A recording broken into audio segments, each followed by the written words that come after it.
दोस्तों नमस्कार। आज की इस वीडियो में हम जानेंगे कि एक इंजीनियर को सीमेंट इंडस्ट्री में कितना सैलरी दिया जाता है। स्टार्टिंग से लेकर एंड तक वीडियो को ज़रूर देखो, आपको बहुत कुछ नॉलेज इसमें मिलेगी।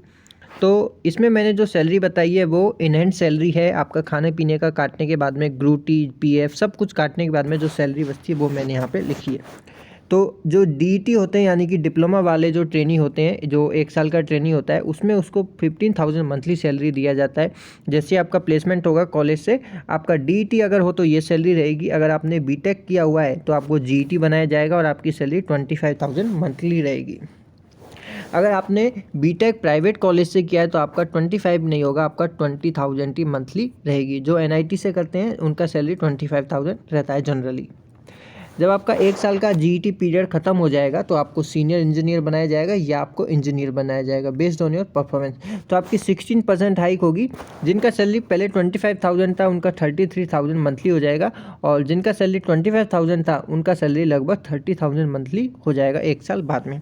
तो यहाँ पे दोस्तों ग्रोथ बहुत स्लो है, ऐसा मुझे लगता है। सीमेंट इंडस्ट्री में सैलरी के कंपेयर में भी ग्रोथ स्लो है और डेजिग्नेशन में भी आपका ग्रोथ स्लो होता है। अब हम सैलरी हाइक देख लेते हैं। हर साल में हाइक होता है सैलरी का बेस्ड ऑन योर परफॉर्मेंस। अगर आपकी एवरेज परफॉर्मेंस है तो 8% का हाइक दिया जाता है, 10% गुड परफॉर्मेंस के लिए, 12% आउटस्टैंडिंग परफॉर्मेंस के लिए, 14% एक्सीलेंट परफॉर्मेंस के लिए, और अगर आपका प्रमोशन हो गया तो आपको 16% हाइक दिया जाता है सैलरी में। ठीक है, ये आपका हर साल होता है, परफॉर्मेंस रिव्यू होता है आपका। अब मैं डेजिग्नेशन की मैं बात कर लेता हूँ। जैसे एक सबसे पहले आप जीईटी के रूप में सपोज करो आए, उसके बाद में 1 साल बाद आपको सीनियर इंजीनियर बना दिया। उसके बाद में आपका अगला होगा असिस्टेंट मैनेजर का, फिर डेप्यूटी मैनेजर, फिर मैनेजर, फिर सीनियर मैनेजर। तो ग्रोथ स्लो है, मैंने क्यों बताया, क्योंकि आप देख सकते हैं इतने सारे इसमें डेजिग्नेशन होते हैं। सीनियर इंजीनियर के बाद में आपको मैनेजर बनने के लिए पहले असिस्टेंट बनाया जाएगा, फिर डेप्यूटी, फिर मैनेजर आएगा, उसके बाद में सीनियर मैनेजर आएगा। सीनियर मैनेजर के बाद में आपका असिस्टेंट जनरल मैनेजर आएगा, फिर डेप्यूटी जनरल मैनेजर आएगा, फिर जनरल मैनेजर आएगा, फिर सीनियर जनरल मैनेजर। तो इसमें बहुत सारे आपको पड़ाव पार करने पड़ेंगे, बहुत सारे डेजिग्नेशन बना दिए गए हैं बीच में।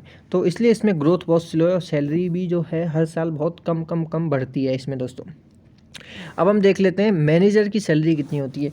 जो मैनेजर होता है उसकी सैलरी लगभग 1 लाख पर मंथ होती है, जो कि आप यहाँ पे आपका मैनेजर का पोस्ट आता है। उसके बाद जो असिस्टेंट जो जनरल मैनेजर है, ये वाला असिस्टेंट जनरल मैनेजर, इसका सैलरी 1.8 लाख पर मंथ के समथिंग अप्रोक्सीमेटली होती है। मैं आपको एग्जैक्ट फिगर नहीं बता रहा हूँ, लेकिन सीमेंट इंडस्ट्री में मैंने जहाँ से पता किया अप्रोक्सीमेटली इतना होता है।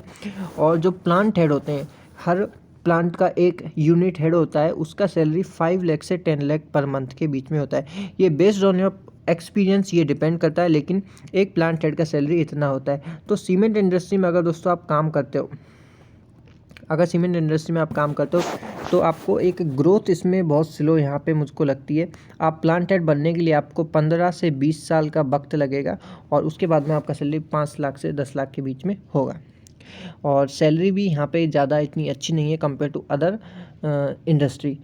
तो आशा करता हूँ आपको ये सैलरी स्ट्रक्चर और परफॉर्मेंस हाइक और डिफरेंट डेजिग्नेशन इन सब के बारे में पता चला होगा।